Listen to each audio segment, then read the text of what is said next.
Astro பக்தி top TV நேயர்கள் அனைவருக்கும் திண்டுக்கல் ஹரிஹரன் சர்மாவின் பணிவான வணக்கம். நீலாஞ்சன சமாபாசம் ரவிபுத்திரம் யமாக்கிரதம் சாய மார்த்தாண்ட சம்பூதம் தம் நமாமி சனீஸ்வரம். ஓம் சனீஸ்வராய நமக. பொதுவாகவே மக்கள் மத்தியில் சனி பகவான்னாலே ஒரு குழப்பம், ஒரு கவலை, ஒரு பயம் இருக்கிறது. 2.5 வருடத்திற்கு ஒரு முறை அவர் 7.5 நாடு சனி, அர்த்தாஷ்டம சனி, அஷ்டமத்து சனி, கண்டச்சனி, ஜென்மச்சனி என்று பல வகைகளில் சனி பகவான் தன்னுடைய கர்மவினைக்கு ஏற்ப பலன்களை தருகிறார். என்னை பொறுத்த வரைக்கும் சனி பகவானை பற்றி அஞ்ச வேண்டியதே இல்லை. ஆனால் அதை அவரை எப்படி நம்ம ஹேண்டில் பண்ணணுங்கிறது தெரியாமல் முழிச்சுக்கிட்டு இருக்கோம். அந்த தன்மையை வச்சு தான் இன்றைக்கி இந்த பதிவில் 12 ராசிகளுக்கும் நீ எப்படி அவர் பலன்களை கொடுப்பாரு அப்படின்ற இதை மக்கள் தெரிஞ்சுக்கிட்டாலே போகும். நீங்கள் ஜோசிட்ட போக வேண்டாம். சனி பயிற்சியை பற்றி எளிமையாக நீங்கள் எப்படி நடந்துக்கணுங்கிறத பற்றி தான் நான் இங்கே சொல்ல போகிறேன். சனி பகவானின் ஒரு தாக்கம் இருக்கிறது என்று நீங்கள் நினச்சிங்கன்னா, உதாரணமாக 7.5 நாடு சனி நடக்குதுன்னு வச்சுக்கோங்களேன். அப்போ 7 நாடு சனி வந்துருச்சு, எனக்கு அப்படி ஏறுமோ இப்படி ஏறுமோன்னு பயத்தெல்லாம் வெளியே விட்டு 7.5 நாடு சனியில் இனி நான் இப்படித்தான் வாழ வேண்டும்ங்கிற ஒரு நிர்ணயத்தை நீங்கள் ஏற்படுத்திக்கிட்டீங்கன்னா, சனி பகவான் மாதிரி கருணை உள்ளம் கொண்டவன், சனி பகவான் மாதிரி வாரி வழங்குவன், சனி பகவானை போன்ற அற்புத நற்பலன்களை தரக்கூடியவன் வேறு எந்த கிரகத்திற்கும் அந்த சக்தி இல்லை. சாதாரணமாக சனி பகவானுக்கு சனீஸ்வரன் என்ற பட்டமும் கொடுக்கப்படவில்லை. அந்த வகையில் இந்த பதிவில் நாம் 12 ராசிகளுக்கும் சனி பகவான் நற்பலன்களை தர வேண்டும் என்று சொன்னால் நாம் எவ்வாறு நடந்து கொள்ள வேண்டும், நம் நிலையைத்தான் மாற்றிக்கணும். இப்போ பொதுவாகவே சனி பகவானை பற்றி நம்ம பலதரப்பு ஜோதிடர்களும் சரி, பலதரப்பு மக்களும் சரி, பலவிதமான புரிதல்களில் இருந்து கொண்டு இருக்கிறாங்க. இதில் இப்போ சனி பகவான் தற்போது மீனராசியில் சஞ்சரிச்சிட்டு இருக்கிறாரு. இது மேஷத்திற்கு விரயச்சனி, ரிஷபத்திற்கு லாபச்சனி, மிதுனத்திற்கு கர்மச்சனி, கடகத்திற்கு பாக்கியச்சனி, சிம்மத்திற்கு அஷ்டமத்து சனி, கன்னிக்கு மாரகச்சனி, துலாத்துக்கு ஷஷ்டகச்சனி, விருச்சிகத்துக்கு பூர்வ புண்ணிய பஞ்சமஸ்தான சனி, தனுசுக்கு அர்த்தாஷ்டம சனி, மகரத்திற்கு முயற்சி சனி, கும்பத்திற்கும் மாரக சனி. இந்த தன்மையில் தான் இது ஒரு பொதுவான ஒரு அடிப்படை விதிகள் தான். இந்த அடிப்படை விதிகளில் சனி பகவானை பற்றி சொல்ல வேண்டாம்னா அவரோட ஒரே சிம்பிள் கான்செப்ட். ஏன்னா சனி பகவானுக்கு நீதிமான், தர்மவான்னு பேருண்டு. அப்போ என்ன, தர்ம நீதி தவறாமல் ஒருவன் நடந்து கொண்டால் சனி பகவானை பற்றி நாம் அஞ்ச வேண்டிய அவசியமே இல்லை. ஏன்னா பல பேருக்கு நம்ம பார்த்துருக்கோம், 7 நாடு சனி தான் கல்யாணமே நடக்குது. அப்போ 7 நாடு சனி கல்யாணம் நடக்குது. இப்போ நிறைய பேர் பார்த்துருக்க என்ன இன்னைக்கு சனிக்கிழமை குழந்தை பிறந்திருக்கிறான்னு, என்ன உண்மையிலே அவன் கர்மத்தை தீர்க்க பிறந்திருக்கிறான்னு தான் அர்த்தம். அதை எடுத்துக்கணும். நாம் நடந்து கொள்ளும் வினைதான் நமக்கு வருகிறது. இப்போ நாம் கோதுமையை விதைச்சிட்டு நெல் விளையலைன்னா கண்டிப்பாக நெல் விளையாது, கோதுமை தான் விளையும். அது மாதிரி நாம் தவறு செஞ்சால் அந்த தவறுக்கு உண்டான தண்டனை நமக்கு கண்டிப்பாக உண்டு. அதை தருபவன் சனி பகவான் தன்னுடைய ஜென்மச்சனி, அஷ்டமச்சனி, அர்த்தாஷ்டமச்சனி, கண்டச்சனி, மாரகச்சனி, 7 நாடு சனி, சனி திசை, இது எல்லாமே நம்ம சொல்லலாம். இப்போ 19 வருஷம் சனி திசை நடக்கிறது. இந்த 19 வருஷம் பாதிக்கப்படுவானான்னு கேட்டால் கண்டிப்பாக பாதிக்கப்பட மாட்டான். இதிலிருந்து நாம் எவ்வாறு வெளிப்படுவது, நம்மை நாம் எவ்வாறு காத்து கொள்வது, இதற்கு என்ன ரெமெடி? ஏன்னா தப்புனா தண்டனை ஒன்று தான் தீர்வுன்னு அந்த உலகமே இயங்காது. தப்புக்கு தண்டனை ஒன்று தான் தீர்வுன்னு நினைக்கக்கூடாது. மன்னிப்பும் உண்டு. நாம் செய்யக்கூடிய நம் மனநிலையை மாற்றுவதற்கு ஏற்ப இப்படி நாம் செஞ்சிட்டோம் அப்படின்னு சொன்னால் நிச்சயமாக சனி பகவானை பற்றி நாம் அஞ்ச வேண்டிய அவசியம் இல்லை. அதை பற்றி ஒரு தனிப்பட்ட பதிவாகத்தான் இந்த பதிவில் உங்களுடன் பகிர்ந்து கொள்ள வந்திருக்கிறேன்.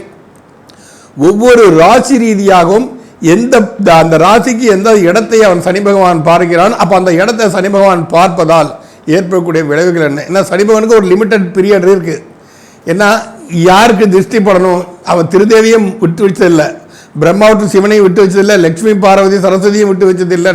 நம்மளை மாதிரி சாதாரண மனுஷங்களுக்கெல்லாம் ஒன்றும் பிரச்சனை. அவங்கெல்லாம் தேவர்கள், அதனால் அவங்களுக்கு தெரியும் எந்த காலத்து எப்படி இருக்கணும். ஏன் சித்தர்களையும் நீங்கள் எடுத்துக்கங்க, அமைதி ஏறுவாங்க. அப்போ சனியோட முக்கியமான நட்சத்திரம் சொல்ல போனால் 3 நட்சத்திரம் வந்து பூசம், அனுசம், உத்திரட்டாதி. இது 3மே திருமண முகூர்த்தத்துக்கு உரிய நட்சத்திரங்கள் தான். அதே மாதிரி குருவு கூட அந்த யோகம் கிடையாது. குரு கூட ராட்சச கணம் இருக்குது. சனியோட நட்சத்திரத்தில் ராட்சச கணமே கிடையாது. அப்போ பார்த்துக்கங்க, இப்போ இயற்கையாகவே சனி பகவான் எந்த அளவு கருணை உள்ளம் கொண்டவன், கொடை வள்ளல், எவ்வாறெல்லாம் நன்மை தருவாங்கிறது நாம் வந்து உணர்ந்துக்க முடியும். அதனால் சனி பகவானை பற்றி வஞ்ச வேண்டிய அவசியமே இல்லை. நாம் எப்படி நடந்துக்கிறோம், எப்படி நடந்துக்கிட்டால் நாம் சனியின் பாதிப்பிலிருந்து விலகலாம் என்பதை பற்றி ஒரு முழுமையான இந்த பதிவில் நாம் ராசி ரீதியாக கண்டிப்பாக பார்ப்போம். பொதுவாகவே சனியின் பார்வை என்ற தன்மை வைத்து நிறைய பேருக்கு பயம் ஒன்று இருக்கிறது. எந்தெந்த பார்வையில் பட்டால் ஏற்படக்கூடிய விஷயங்கள் நம்ம எடுத்துக்கணும். சனி வந்து ஒரு இடத்தை பார்க்குறார் அப்படின்னு சொன்னால் திருமண தடை ஏற்படுகிறது, தொழிலில் பிரச்சனை ஏற்படுவது, உடல் உபாதைகள் ஏற்பட்டு அதனால் மருத்துவ செலவுகள் ஏற்படுவது, திருமணம் தாமதப்படுவது, குழந்தை பாக்கியம் தாமதப்படுவது, நட்பு வட்டாரங்கள் எல்லாம் நம்ம ஏமாற்றி போகக்கூடிய ஒரு தன்மை. இந்த மாதிரி சனியின் பார்வையினால் இந்தந்த விளைவுகள் ஏற்படும் என்று நம்ம எல்லா ஜோதிடர்களும் சொல்லிட்டு இருக்கோம். ஆனால் உண்மையிலே வந்து சனியின் பார்வையை கருணைமிக்க பார்வையாக மாற்ற நம்மால் முடியும். அப்போ எந்தெந்த ராசிக்கு எந்தெந்த இடத்தை அவர் பார்க்குறாரு, அந்தந்த இடத்தை நாம் என்னென்ன செஞ்சால் அது நமக்கு சனியின் பார்வை கொடூர பார்வையாக இல்லாமல் கருணை பார்வையாக மாறும் என்பதைத்தான் இந்த விளக்கத்தில் நாம் சொல்லியிருக்கிறோம். இது எல்லாரும் பின்பற்றுங்க. நிச்சயம் சனியை போர் கொடுப்பார் இல்லை என்ற ஒரு தன்மைக்கு எல்லாருமே வர கண்டிப்பாக முடியும். ஓம் பங்குபாதாய வித்மகே சூரிய புத்திராய தீமகே தன்னோ மந்த பிரச்சோதயாத். இப்போ இந்த பதிவுகளை நாம் வந்து ஒரு பொதுவான ஒரு பதிவாக நம்ம கொடுத்துருக்கோம். இந்த பதிவுகளை பற்றிய உங்களுடைய கமெண்டுகள் எதுவாக இருந்தாலும் தைரியமாக நீங்கள் கேள்வியாக கேட்கலாம். உங்களுக்கு கமெண்ட்லேயே அதில் பதிலளிக்கப்படும். அப்படியும் ஒருவேளை எனது வேலைப்பளு காரணமாக உங்கள் கமெண்டை பார்க்க முடியலன்னா என்னோடய நம்பர், அந்த ஃபோன் நம்பர் அங்கே வந்துகிட்டு இருக்கும், 9952354602. அந்த நம்பருக்கு எனக்கு ஃபோன் பண்ணி நீங்கள் நிச்சயமாக அதற்குண்டான ஒரு ரெமிடியை எங்களிடமிருந்து நீங்கள் கேட்டு பெற்றுக்கொள்ளலாம். கந்தர்ப்ப குருணை காரணமாக உங்கள் ஃபோனை எடுக்க முடியாவிட்டாலும் அடுத்த 2 நிமிஷத்தில் 3 நிமிஷத்தில் எனக்கு கொஞ்சம் ரெஸ்ட்டு கிடைக்கக்கூடிய நேரத்தில் என்ன நமக்கு மிஸ்டு கால் வந்திருக்கேன்னு பார்த்து கண்டிப்பாக நானே உங்களுக்கு கூப்பிட்டுருவேன். உங்களுடைய அத்தனை கேள்விகளுக்கும் விடை கண்டிப்பாக கிடைக்கும்.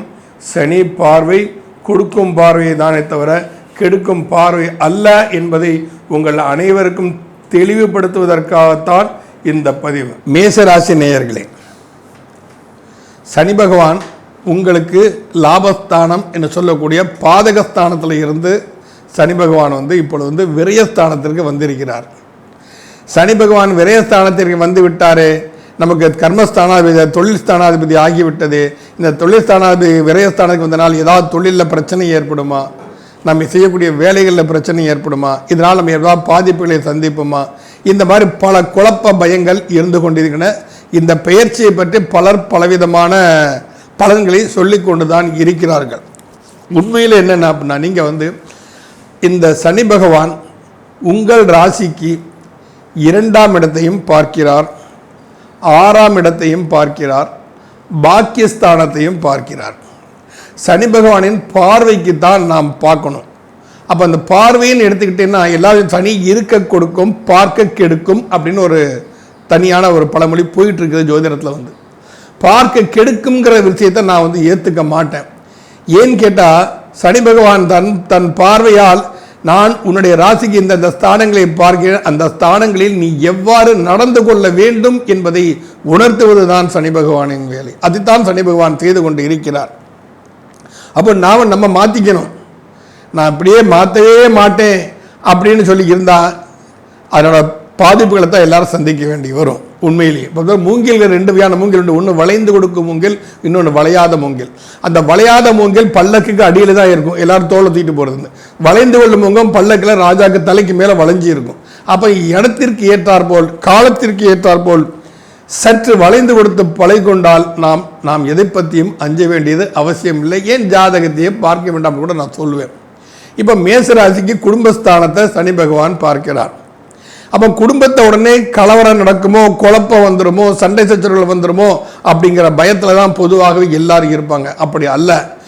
குடும்பத்தை பொறுத்தவரை குடும்பத்தில் நீங்கள் நேர்மையாக இருக்க பழகி கொண்டால் சனி பகவான் எங்கு உங்களை தாக்கு என்கிறார் அங்கு உங்களை பாதுகாக்கக்கூடிய வேலையை கண்டிப்பாக செய்வார்.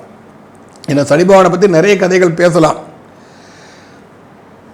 இங்கே என்ன அப்படின்னா, அப்போ குடும்பம்னு எடுத்துக்கிட்டா என்ன, ஃபஸ்ட்டு நம்ம கவனிக்க வேண்டியது நமது தாய் தந்தையர்கள், இன்னொன்று நமது இல்லறம், ஆணாக இருந்தால் கணவன், மனைவி, பெண்ணாக இருந்தால் கணவன், நமது இல்லறம்ங்கிறது. அடுத்தது நமது குழந்தைகள். இவர்களிடம் நாம் தர்ம நெறி தவறாமல் அவர்களுக்கு பாதுகாக்க அரவணைப்போடு நாம் நடந்து கொண்டால் நம் குடும்பம் சுபிட்சமாக இருக்கும். பெரியவர்களை மதித்து பழக வேண்டும். தாய் முன் தலை வணங்கி வாழ பழகு கொள்ள வேண்டும். அவர்கள் திட்டினா திட்டிட்டு போட்டோம், அடித்தா அடிச்சுட்டு போட்டோம். அறியாத வயசில் நம்ம எவ்வளவோ தப்பு செஞ்சுருப்போம். சின்ன குழந்தைகள் அதெல்லாம் பொறுத்து இருந்து நமக்கு எது நல்லது எது கெட்டதுன்னு எல்லாத்தையும் ஆராய்ச்சி பண்ணி தான் நம்ம முன்னோர்கள் நம்மளை வளர்க்குறாங்க. அப்போ அவங்க நாம் தப்பு பண்ணி அவங்க அடித்தாங்க அப்படின்னு சொன்னால் நம்மளை தாங்கக்கூடிய சக்தியும் கிடையாது, அந்த தாங்கக்கூடிய நிலைமையும் இருக்காது. அதே மாதிரி அவர்கள் வயதான காலத்தில் நாம் அவர்களுக்கு உறுதுணையாக பாதுகாப்பாக இருக்கணும். எல்லாரும் சனியோட பாதிப்பு விலகணும்னா முதியோர்களுக்கு சாப்பாடு போடுங்க, அனாதைகளுக்கு போய் சேவை பண்ணுங்கன்னு சொல்கிறாங்கல்ல, அதை நாம் வீட்டில் கடைபிடித்தாலே, நமது குடும்பத்தில் கடைபிடித்தாலே போரும். நாம் யாரையும் எதிரியாக நினைக்க வேண்டாம். ஒருத்தர் நமக்கு பிடிக்கலை இருந்துட்டு போட்டும், தப்பு இல்லை, மன ரீதியாக நமக்கு அவர் மேலே வருத்தம் கோபங்கள் இருக்குதுன்னா அவன் நம்மளை எதிரியாக நினைச்சுவிடும். நாம் அவனை எதிரியாக நினைக்க வேண்டாம். அன்போடு நட்போடு நமது பாரம்பரிய ரீதியாக பழகினாலே சனி பகவான் அவர்கள் மீது கருணை உள்ளம் கொண்ட பார்வையாகப்படும். ஏன்னா 3ஆம் பார்வை முயற்சி பார்வைன்னு நம்ம சொல்கிறோம். அப்போ நாம் எடுக்கக்கூடிய விஷயங்கள், நாம் செயல்படக்கூடிய செயல்கள், நாம் நடந்து கொள்ளக்கூடிய விதங்கள் இருக்கு இல்லையா, அது தர்ம நெறி தவறாமல் இருக்க வேண்டும். பெரியவர்கள் என்றைக்குமே பெரியவர்களை முதல்ல மதித்து பழகுங்க. இன்னைக்கு எங்கே பார்த்தாலும் முதியோர் தினம் கொண்டாடுறாங்க, தந்தையர் தினம் கொண்டாடுறாங்க, தாயார் தினம் கொண்டாடுறாங்க. தாய்க்கெல்லாம் தினமே கிடையாது. தாயை எவ்வளோ கொண்டாடினாலும் அது கம்மி. அப்போ என்ன, அன்னையர் தினம் கொண்டாடுறாங்க. அன்னை இல்லம் என்று ஒன்று இல்லாமல் உருவாக்கிவிட்டால் அன்றுமே அன்னை தினம் தானே. அன்னை இல்லத்தையே உருவாக்கி விட்டு அன்னையர் தினம் வேற கொண்டாடி இருக்கிறாங்க. நம்ம என்றைக்குமே பெரியவர்களை மதித்து பழக வேண்டும். அவ்வாறு மதித்து நடந்தாலே நமக்கு சனி பகவான் நமது குடும்பத்தை பரிபூர்ண அருட்கடாட்சத்தோடு பார்ப்பார். அடுத்தது உங்கள் ராசிக்கு 6ஆம் இடத்தை சனி பகவான் பார்க்கிறார். 6ஆம் இடம் என்று சொன்னால் ருண ரோக சத்துரு ஸ்தானம் என்று நாம் சொல்கிறோம். இந்த ருண ரோக சத்துரு ஸ்தானத்தில் தான் ருணம் என்றால் கடன், ரோகம் என்றால் வியாதி, சத்துரு என்றால் எதிரி, அனைவருக்கும் தெரிஞ்ச விஷயம்தான். அப்போ நம்ம தேவையில்லாமல் நமது ஆடம்பர செலவுக்காக, பந்தாவுக்காக, 4 பேர் நம்மளை பெருமைப்படுறதுங்கிறதுக்காக நம்ம கடன் வாங்கினோன்னா அப்போ சனி பகவானுடைய பாதிப்பு கண்டிப்பாக உண்டு. வாங்க வேண்டாம். ஏழ்மையாக இருந்து பழக வேண்டும். சனி பகவானுக்கு பிடித்ததே எளிமைதான். அந்த எளிமையாக இருந்து பழகிட்டாலே போகிறோம். சனி பகவானின் பரிபூர்ண அருட்கடாட்சம் நம்ம மீது கண்டிப்பாக விடும். மேசராசிக்கு 6ஆம் இடம். அந்த மேசராசிக்கு 6ஆம் இடத்துல நம்ம ருணம் என்றால் கடன், தேவையில்லாமல் கடன் வாங்கக்கூடாது. ஒன்று. அப்போ ரோகம், வியாதி, நமது ஒத்து வராத உணவு பழக்க வழக்கங்களை நாம் எடுத்துக்கொள்ளக்கூடாது. பழைய சாதம், மேசராசிக்காரங்கள்லாம் மீனத்து சனி இருக்கிற வரைக்கும் தினமும் பழைய சாதம் சாப்பிட்டு பழகுங்கள். ராத்திரி தண்ணி ஊற்றி வச்சு காலை எதிர்ச்சோன்னே அந்த கஞ்சியை குடிச்சிட்டு சின்ன வெங்காயமோ மிளகாவோ, இது மிளகு வத்தல்னு சொல்லுவாங்க, அப்புறம் இது ஊறுகாயை தொட்டுட்டு நீங்கள் சாப்பிடுங்க. பழைய சாதத்தை சாப்பிடுங்க. இந்த பழைய சாதம் நீங்கள் சாப்பிட்றது சனி பகவானுக்கு ரொம்ப பிரீதி. அப்போ உங்கள் உடம்புலையே சனி பகவான் வாசம் பண்ணுற அளவுக்கு உங்களுக்கு ஒரு தகுதியை கொடுத்துருவார். அப்போ எந்த ஒரு கிரகமே தான் இருக்கும் இடம் சுத்தமாக வைத்துக்கொள்ளும் சொல்லுவாங்க. அப்போ நம்ம உடம்பே அந்த அளவு பக்குவப்பட்டு விடும். பழைய சாதம் சாப்பிடுங்க. அதுக்கப்புறம் என்ன, சத்ரு, எதிரி. யாரையும் நம்ம எதிரியாக பார்க்க வேண்டாம. உங்களை யாராவது எதிரியாக நினச்சி நீங்கள் தாக்க வந்தானா ஓம் சம் சனேஸ்வராய நமக, ஓம் சன் சனேஸ்வராய நமக, ஓம் சன் சனேஸ்வராய நமக, இந்த மந்திரத்தை சொல்லிக்கிட்டே இருங்க. உங்கள் எதிரியை சனி பகவான் பார்த்துப்பார். நீங்கள் போய் மல்லு கட்ட வேண்டிய அவசியமே இல்லை. நான் என்ன குறைஞ்சிட்டேன்னா, அவன் மாத்திரம் என்ன 20 மாதம் அவன் அம்மாவை தெரிந்து வந்தான், என்ன மாதிரி அவனு தானே 10 மாதம், நானும் 10 மாதம் வெளியே வந்தானே, நான் எதுக்கு அவனை பின்வாங்கணும்? நான் என்னோட கௌரவத்தை நான் விட்டு கொடுக்க முடியாது. இந்த வேந்தையே வேண்டாம். சனி பகவானை சரணடைஞ்சிருங்க. சனி பகவானை சரணடைஞ்சிட்டா தன் பக்தன் தாக்கப்படுவதை சனி பகவான் மற்ற கிரகங்களாவது கொஞ்சம் பொறுத்திருந்து தான் பார்க்கும். சனி உடனுக்குடனே ஆக்ஷன், சனி உடனுக்குடனே தண்டிப்பால் தான் எல்லாரும் சனியை பார்த்து எல்லாரும் பயப்படுறாங்க. அப்போ உங்கள் எதிரி உங்களை தாக்கினால் நீங்கள் சனி பகவானின் பக்தனாக மாறிவிடுங்கள், சனி பகவானை தினமும் தொழக்கூடியவராக மாறிவிடுங்கள். இப்படி இருந்துட்டீங்க அப்படின்னு சொன்னால் உங்களுக்கு கண்டிப்பாக சனி பகவான் உங்களை எதிரிலிருந்து காப்பாற்றுவார். ஏன்னா சனி தாக்க ஆரம்பிச்சிட்டானா யாராலும் அதில் தப்பிக்க முடியாது. என் பக்தனை ஒருவன் தாக்கிறானாலும் சனி பகவான் சும்மா உட்கார்ந்துட்டு இருக்க மாட்டார். அதுக்கப்புறம் உங்கள் ராசிக்கு பாக்கியஸ்தானம் சொல்லக்கூடிய 9ஆம் இடத்தை சனி பகவான் பார்க்கிறார். அந்த பாக்கியம் என்று எடுத்துக்கிட்டா என்ன, நீங்கள் முற்பிறவியில் செய்த, அதாவது தந்தை ஸ்தானம் நம்ம சொல்லலாம், தந்தை ஸ்தானம். அந்த தந்தை ஸ்தானத்திற்கு பூர்வ புண்ணிய ஸ்தானம் தான் நமது லக்னம். அப்போ என்ன, உங்கள் பாக்கிய உன்னதி பெற வேண்டுமா, சனிக்கு பிரீதியான வேலைகளை செய்யுங்கள். சனிக்கு பிரீதியான வேலைகள் என்ன, ஒரு மாற்றுத்திறனாளி ஏதாவது சாமான் வித்துட்டு போறானா வாங்குங்க, நமக்கு தேவை இருக்கோ இல்லையா வாங்க. ஒரு பிஸ்கட் விற்கிறான், பிஸ்கட் வாங்குங்க, யாராவது குழந்தைகளுக்கு கொடுத்துருங்க. இல்லை யாராவது முதியோர்கள், உடல்நிலை சரியாதவர்கள், அங்கஹீனமானவர்கள், இவங்களுக்கு கொடுத்துருங்க. நீங்கள் சாப்பிட உங்களுக்கு பிடிக்கல, நமக்கு பிடிக்காத விஷயம் ஏன் வாங்கணும்னு நினைக்காதீங்க. நீங்கள் அங்கே பண்ணுற 2 விஷயத்தை பண்ணுறீங்க. ஒன்று என்ன, ஏற்கனவே அவன் மாற்றுத்திறனாளியாக இருந்து அவன் தொழில் செய்து பிழைக்கணும்னு நினைக்கிறான். சனியோட பரிபூர்ண அனுகிரகம் அவனுக்கு உண்டு. அவருக்கு யாரை உதவினாலும் சனி பகவானுக்கு அவரை பிடிக்கும். அந்த பிஸ்கட்டை வாங்கிட்டு போய் நீங்கள் ஒரு முதியோருக்கு கொடுங்க. இந்த முதியோர்கள் அப்படிங்கிறதே சனி பகவான் தான். முதியோர் இல்லத்தில் போய் செய்யும்போது நம்மளால் அன்றாடம் வாழ்க்கையில் எவ்வளோ விஷயங்களை பார்க்கணும். சிலர் பேனா வைக்கிறாங்க, சிலர் என்னமோ கர்ச்சீஃப் மாதிரி சின்ன சின்ன அவங்களாம் பெரிய வியாபாரமாக பண்ண முடியும். ட்ரைசைக்கிளில் போயிட்டுருப்பாங்க, ஏதோ சின்ன சின்ன சாமான்களை வாங்கி தான் அவங்கள விற்பாங்க. அந்த மாதிரி தன்மைகளை அவர் சனி பகவான் அவங்களுக்கு நீங்கள் பண்ணினீங்கன்னா சனி பகவானின் பரிபூர்ண பார்வை, 10வது பார்வை உங்கள் ராசிக்கு பாக்கியஸ்தானத்தை, அது பாக்கிய பார்வையாக இருந்து உங்கள் பாக்கிய உன்னதியை ஏற்படுத்தும். உங்கள் வாழ்க்கையில் மிகப்பெரிய ஒரு முன்னேற்றத்தை கொடுக்கும். உங்களுக்கு அனைத்து வகையான சனி பகவானின் நற்பலன்களை கொடுக்கும். ஆக மேகராசிக்காரங்கள் குடும்பஸ்தானத்தை சனி பார்ப்பதால் குடும்பத்தில் நேர்மையாக இருங்கள். பெரியோர்களையும் குழந்தைகளையும் இல்லத்தாரையும் மதித்து பழகுங்கள். 6ஆம் இடத்தை சனி பகவான் பார்க்கிறாராம், யாரையும் எதிரியா நினைக்காதீங்க. நோயாளிகளுக்கு உதவி புரியுங்க. நோயாளிக்கு பிரெட் வாங்கிட்டு கொடுங்க, பிஸ்கட் வாங்கி கொடுங்க. அரசு மருத்துவமனையிலலாம் போய் பாருங்க, வயசான நோயாளிகள் தானே அவங்களுக்கு பிரெட் வாங்கி கொடுக்கலாம், நீங்கள் பிஸ்கட் வாங்கி கொடுக்கலாம், பால் வாங்கி கொடுக்கலாம். எதிரிகளை யாராகவும் நினைக்காதீங்க. அதே மாதிரி 9ஆம் இடத்தை அவர் பார்ப்பதால் உங்களுடைய உங்களோட பாக்கியத்தை உன்னதி பெறுவதற்காக சனி பகவான் 10வது பார்வையாக பார்க்கிறார். உங்கள் கர்ம வினையை அங்கு தீர்க்கக்கூடிய ஒரு இடம். 9ங்கிறது சாதாரண விஷயம் அல்ல, பாக்கியத்துக்கு கர்ணை வினையை தீர்க்கக்கூடிய இடம். அதையாக இந்த மேசராசிக்காரங்கள் எந்த ராசிக்காரங்களாக இருந்தாலும் சரி, சனி பகவானை தன்னுடைய தெய்வமாக மதித்தப்படும். குலதெய்வத்துக்கு இஷ்ட தெய்வம்னு எடுத்தால் கிரகங்களில் சனி பகவான். தெய்வங்களில் நீங்கள் முருகர் இருக்கிறாரு, பெருமாள் இருக்கிறாப்புல, திருப்பதி வெங்கடாச்சலபதி இருக்காமல, பழனி ஆண்டர்களாக, சபரிமலை ஐயப்பன், அதெல்லாம் அடுத்த விஷயம். கிரகங்களில் சனி பகவான் கர்மவினையின் தீர்க்கக்கூடியவன், கர்ம காரகனாக இருப்பதால் அவரை நீங்கள் வழிபட்டு உங்கள் செய்யக்கூடிய அனைத்து காரியங்களுக்கும் சனி பகவானே உங்களுக்கு துணையாக இருந்து நிச்சயமாக ஒரு வெற்றிகரமான வாழ்க்கை இந்த மேசராசிக்காரங்களுக்கு இந்த பீனத்தில் இருக்கும் வரை இந்த தன்மையை உங்களுக்கு கண்டிப்பாக கொடுக்கும். மீண்டும் அடுத்த பதிவில் ரிஷபராசியை பார்க்கலாம். ரிஷபராசி நேயர்களே, உங்கள் ராசிக்கு பாக்கியாதிபதி சனி, தர்ம கர்மஸ்தானாதிபதி சனி. இந்த பாதக சனின்னு சொல்லுவாங்க. நிறைய ரிஷபத்திற்கு 9ஆம் இடம் பாதகஸ்தானம் சொல்லுவாங்க. இந்த பாதகம்ங்கிற விஷயமே அந்த ஜாதகத்தில் பார்க்க வேண்டிய அவசியமே கிடையாது.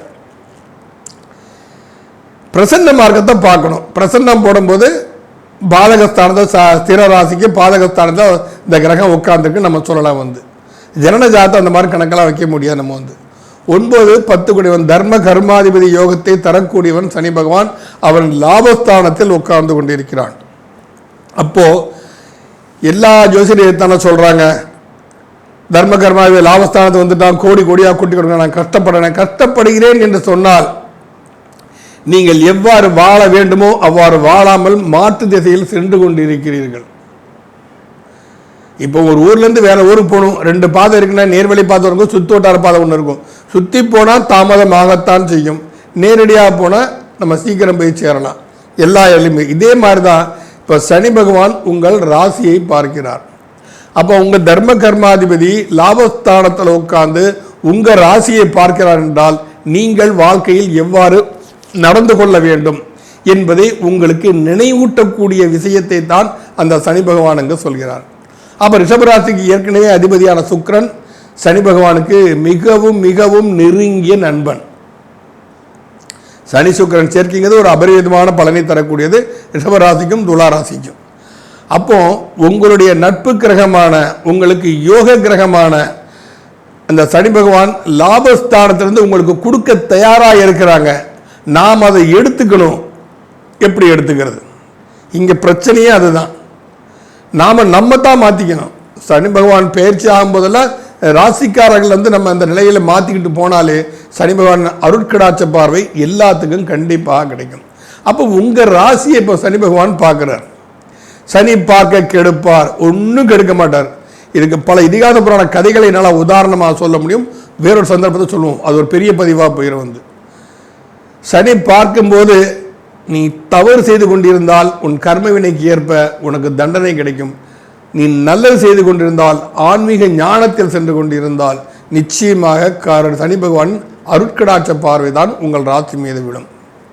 அப்போ வந்து நீங்கள் என்ன அப்படின்னு சொன்னால், சனி பகவான் உங்கள் ராசியை பார்ப்பதால் நீங்கள் நடந்து கொண்ட முறைகளில் வந்து நேர்மை தவறாதவனாக, நீதி நெறி மாறாதவனாக, பரோபகார சிந்தனையோடு, பிறரும் உதவும் மனப்பான்மையோடு, சரி காசு படம் இல்லை, யாருக்கும் உதவ முடியாது, எண்ணம் சிவடான நேர்மையாக இருக்கிறேன்னா இறைவனின் நாட்டத்தில் கண்டிப்பாக இருக்க வேண்டும். ஏன்னா ஈசனின் தாசன், பைரவனின் நேசன். அப்போ சிவ வழிபாடு செஞ்சீங்கனாலும் சரி, பைரவர் வழிபாடு பண்ணினாங்களும் சரி, சனி பகவானின் பரிபூர்ண அருட்கடாட்சம் உங்களுக்கு கண்டிப்பாக உண்டு. ஏன்னா சனினாலே பேரெடுக்கிறதுக்கே எல்லாரும் பயப்படுறாங்க. அந்த பயம் தேவையில்லை நமக்கு. அப்போ நம்ம இந்த இறை வழிபாடு நாட்டத்தை செலுத்தினால், அந்த இறை வழிபாடு நாட்ட சனி பகவானின் கருணை பார்வை கண்டிப்பாக கிடைக்கும்.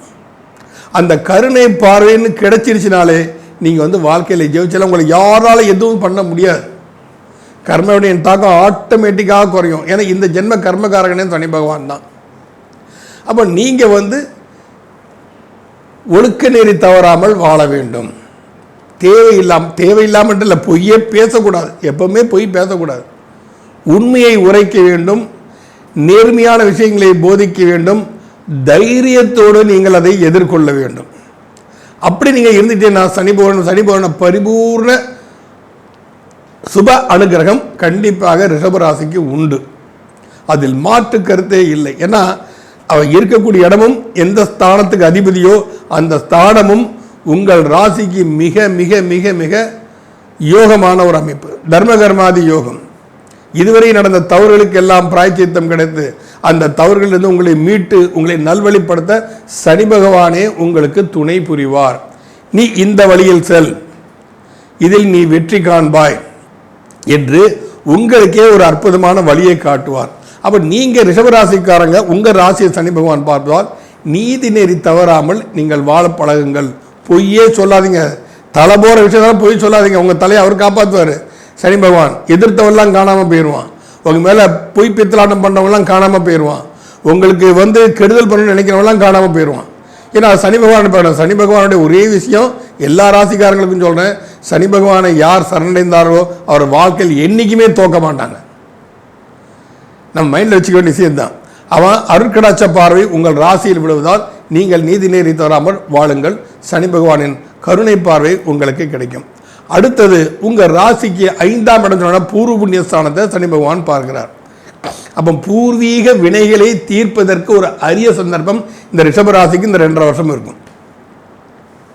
இது திருக்கணிதமா வாக்கியமா கும்பத்திற்கான மீனத்துக்கு போயிட்டாலும் அந்த எல்லா சப்ஜெக்டையும் தூக்கி ஓரம் போடுங்க. இந்த பிரபஞ்சத்தில் தான் சனி பகவான் உட்கார்ந்துருக்கிறாரு.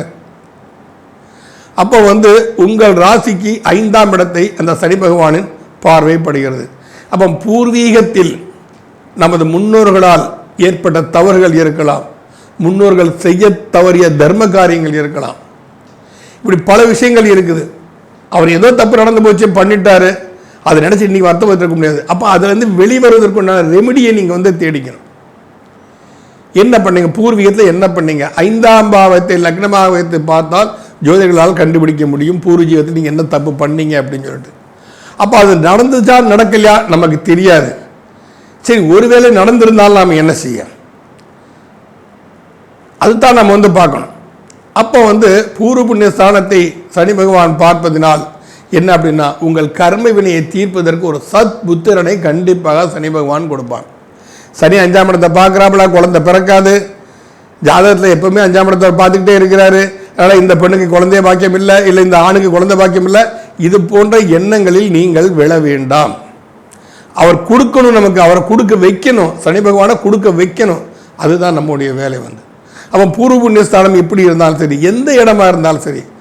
ஆனால் உங்களுக்கு பூர்வ புண்ணிய ஸ்தானம் உங்கள் சனி பகவானுக்கு நட்பு கிரகம் தான், உங்களுக்கு ரிஷபராசிக்காரங்களுக்கு நட்பு கிரகம் தான் புதன். 5ஆம் இடத்துக்கு அதிபதி புதன். புதன் சனிக்கும் சுக்கிரனுக்குமே நட்பு கிரகங்கள் தான். அப்போ அந்த இடத்தில் சனி பார்ப்பதால் புதனின் காரகத்துவங்கள், 5ஆம் இடத்தின் காரகத்துவங்கள்னு சில விஷயங்கள் இருக்குது. 5ஆம் இடத்தின் காரகத்தில் என்ன அப்படின்னு சொன்னால், குழந்தைகளை பேணி பாதுகாப்பது, அனாதை சிறுவர்களுக்கு உணவு அளிப்பது. இந்த அனாதை சிறுவர்களுக்கு உணவு அளிப்பதில் எல்லாரும் என்ன பண்ணுறாங்க, போய் பந்தாவாக டிப்டாப்பாக ட்ரெஸ் பண்ணிட்டு அங்கே போகிறாங்க. அது தப்பு. அவங்க கஷ்டப்பட்ட நிலைமை இருக்காங்க. நம்மளோட பந்தாவை பார்த்தோன்னே யாருக்காவது ஏக்கம் வரும், இவங்கெல்லாம் இப்படி வசதியாக வாழ்கிறாங்களே, அப்படி ஒரு வாழ்க்கை நம்ம கொடுக்கலையேன்னு சொல்லிட்டு எந்த குழந்தையா வருத்தப்பட்டுச்சுன்னா நமக்கு அது பாதிப்பை தான் கொடுக்கும். நாம் மிகவும் எளிமையாக போடணும். குழந்தைகளுக்கெல்லாம் நம்ம கையால் பரிமாறணும். குழந்தைகள் கூட உட்காந்து நாமளும் சாப்பிடணும். நாம் கொண்டு போனதை குழந்தைகளோட குதூகூலமாக இருக்கணும். அவங்க சிரித்து வாழுவதற்கு, சிரித்து பழவதற்கு, மனம் அவர்களுக்கு செம்மையாவதற்கு எதையோ அதை நாம் செய்ய வேண்டும். ஆடி பாடுவதில் தப்பே கிடையாது. குழந்தைகளுடன் கொஞ்சம் குழாவதிலோ ஆடி பாடுவதில் தப்பே கிடையாது. அப்போ குழந்தைகள் இல்லத்திற்கு சென்று செய்யுங்கள். ஏழை குழந்தைகள் படிப்பதற்கு வசதி வாய்ப்பில்லை, படிப்பின் மீது நாட்டமாக இருக்கிறார்கள். அந்த மாதிரி குழந்தைகளை தேடி பிடிச்சி உதவி பண்ணுங்கள். நீங்கள் நம்மளை தேடி வரணும், நமக்கு தகவல் தெரியல, தெரிஞ்சு தான் நான் பண்ணியிருப்பேன், அந்த விஷயமே வேண்டாம். தேடி பிடித்து அவங்களுக்கு நீங்கள் பண்ணுங்கள். அவங்களுக்கு வஸ்திரங்கள் வாங்கி கொடுப்பது, ட்ரெஸ்ஸு வாங்கி கொடுக்குறது, யூனிஃபார்ம் வாங்கி கொடுக்குறது, காலுக்கு போட செருப்பு வாங்கி கொடுக்கறது, பேனா பென்சில் மாதிரி நல்ல விஷயங்களை வாங்கி கொடுக்கறது. இதை மாதிரி குழந்தைகளை பேணி காக்கக்கூடிய தன்மைகள் எல்லாமே இருக்கல, அதையெல்லாம் நீங்கள் செய்யுங்கள். சனி பகவானின் கருணை பார்வை கண்டிப்பாக உங்கள் மீது விடும். ஏன்னா நான் செய்ய வேண்டியது இந்த பக்தன் செய்கிறான். அப்போ இந்த பக்தனுக்கு என்ன செய்யணுமோ அதை நான் செஞ்சுட்டு போகிறேன். இதுதான் சனி பகவானுடைய தாத்பரியம். அப்போ 5ஆம் இடம் பூர்வ புண்ணியம். குலதெய்வ ஆலயங்களுக்கு செல்வது, குலதெய்வ ஆலயங்களுக்கு செல்லணும். அங்கேயும் இப்போ கோயிலுக்கு போகணுன்னா பட்டு புடவை கட்டிட்டு கழுத்து நிறைய நகையை போட்டு போனால் தான் குலதெய்வம் வான்னு சொல்லுமா? எந்த ஒரு இதுவுமே ஆடம்பரமே இருக்கக்கூடாது. சனி பகவானுக்கு ஆடம்பரம் சுத்தமாக பிடிக்காது. ஆடம்பரமற்ற ஒரு தன்மையோடு ஆலயங்களுக்கு செல்லுங்கள். குலதெய்வத்துக்கு கோயிலுக்கு சென்று நீ கொடுத்ததே நாங்கள் அனுபவித்து கொண்டு இருக்கிறோன்னு பிரார்த்தனை பண்ணுங்க. நிச்சயமாக சனி பகவானின் பரிபூர்ண அருட்கடாட்சம் உங்கள் ராசிக்கு உள்ள 5ஆம் இடத்தை சனி பகவான் பார்ப்பதால் அந்த இடமும் உங்களுக்கு பூர்ண பலம் பெறும். குலதெய்வங்களுக்கு வழிபடுவது, குழந்தைகளுக்கு தேவையானதை வாங்கி கொடுப்பது, அப்புறம் குழந்தைகளின் கல்வி வகையில் அனாதை குழந்தைகளுக்கு இல்லங்களுக்கு சென்று அவர்களுக்கு உணவளித்து அவரோடு அமர்ந்து நாமும் சாப்பிட வேண்டும். அது இன்னொரு விஷயம் என்னென்னா, அன்னதானம் நடக்குது, நீங்கள் போகிறது கோவில்னா கூச்சப்படாமல் அந்த அன்னதானத்தில் உட்காந்து சாப்பிடணும். இதுக்கெல்லாம் உங்களுக்கு என்னங்க செலவாக போகுது? ஒரு இடத்த போய் சாப்பாடு சாப்பிடுறது என்ன சொல்ல, கோயிலுக்கு போகிறோம், அன்னதானம் நடந்துட்டுருக்கு, போய் உட்காருங்க. இதெல்லாம் சனிமானுக்கு ரொம்ப பிடிக்கும். நான் ஏற்கனவே ரிஷபராசிக்கு சொல்லும் போதுன்னா பழைய சாதம் சாப்பிடணும்னு நான் சொல்லியிருந்தேன். அது மாதிரி தான் இந்த விஷயங்களும் இது அருமையாக இருக்கும். அடுத்தது உங்கள் ராசிக்கு அஷ்டமஸ்தானத்தை அவர் குரு பார்க்குறாரு. இது மன்னிக்கணும், சனி பார்க்குறாரு. அப்போ அஷ்டமஸ்தானம்னா ஒரு ஆயுள் பயம் அப்படின்னு சொல்லி எல்லாரும் பயப்படுறாங்க. பயப்படவே வேண்டாம். ஏன்னா ஆயுள் காரகனே சனி பகவான் தானே. உங்கள் ஆயுளை நிர்ணயிப்பவன் சனி பகவான் தானே. உங்கள் சுவாச காற்றின் கணக்கை வைத்திருப்பவன் சனி பகவான் தானே. அப்போ நாம் விடக்கூடிய சுவாசத்தை சுத்தமாக வைத்திருக்க வேண்டும். மூச்சில் கூட பொய் வந்துடக்கூடாது. எண்ணங்கள் பொய்யானால் மூச்சும் பொய்யாதான் வெளியே வரும். மூச்சில் கூட பொய்த்தன்மை இருக்கக்கூடாது. அந்த தன்மை இல்லாமல் நீங்கள் வாழ்ந்து பழகுங்கள். வண்டி வாகனங்களை நிதானமாக ஓட்டுங்கள். நமக்கு அடிபடுவதற்கிட்டும் எதிராளிக்கு அது பாதிப்பை கொடுத்துரும். அஷ்டமத்து சனி நடந்தால் இல்லாத கஷ்டத்தெல்லாம் கொடுப்பார். ஒரு கஷ்டத்தையும் சனி பகவான் கொடுக்க மாட்டார், நல்லது தான் கொடுப்பார். முடிந்த அளவு கால்நடையாக செல்லுங்கள். தூரம் என்றால் பயணத்தை நீங்கள் வாகனங்களில் பயன்படுத்தலாம், அவசரம்னாலும் பயன்படுத்தலாம், தப்பு இல்லை. அப்போ வாகனத்தை பயன்படுத்தினாலும் அதுலேயும் பொறுமையை கடைபிடிங்கள் நீங்கள். அதுக்கு சனி பகவான் நம்பர் உண்டான இதெல்லாம் வச்சுக்கிட்டிங்கன்னா இன்னும் நல்லா இருக்கும். அதுக்கு உண்டான எந்திரங்கள் எவ்வளோ இருக்குது, அதுக்கு உண்டான எண்களுக்கு 8ஆம் நம்பர்னால் பயப்படுறாங்க. 8ஆம் நம்பர் யாரும் பயப்பட வேண்டாம். ஆதியும் அந்தமும் இல்லாத நம்பர் தான் 8ஆம் நம்பர், ஒரே நம்பர் தான் அப்படி இருக்குது. அப்போ உங்கள் ஸ்தானத்துக்கு அஷ்டமஸ்தானத்தை பார்ப்பதாலும் உங்கள் ஆயுள் நிர்ணயம் பண்ணக்கூடியவனாக இருந்து ஆயுள் காரகனாக சனி பகவான் இருப்பதாலும் உங்கள் சுவாசத்தை நீ நேர்மையாக வைத்து கொண்டால் கண்டிப்பாக 8ஆம் இடத்தின் தோஷம் உங்களுக்கு கொடுக்காது. சனி பகவான் மீது அதிகமான நீங்கள் ஈடுபாடோடு பிரார்த்தனைகள் நீங்கள் கண்டிப்பாக பண்ண வேண்டும். ரொம்ப ஈஸியாக வந்துடும். ஓம் சன் சனீஸ்வராய நமகான தினமும் 108 தடவை சொல்லிட்டு வாங்க. நீங்கள் ரிஷபராசிக்காரங்க ஓம் சன் சனீஸ்வராய நமக, ஓம் சன் சனீஸ்வராய நமக. அஷ்டமஸ்தானத்தின் பாதிப்பு கண்டிப்பாக நீங்கிவிடும். பிறக்கிறவங்க எல்லாருமே மரணிக்கிறது நிஜம். ஆனால் அந்த மரணம் சுகமான மரணமாக இருக்க வேண்டுமே தவிர துன்பப்பட்டு இருக்கக்கூடாது. இதை நீங்கள் கடைபிடித்தாலே போதும். ரிஷபராசிக்காரர்களுக்கு என்றுமே வெற்றிதான். மீண்டும் அடுத்த ராசியில் சந்திப்போம்.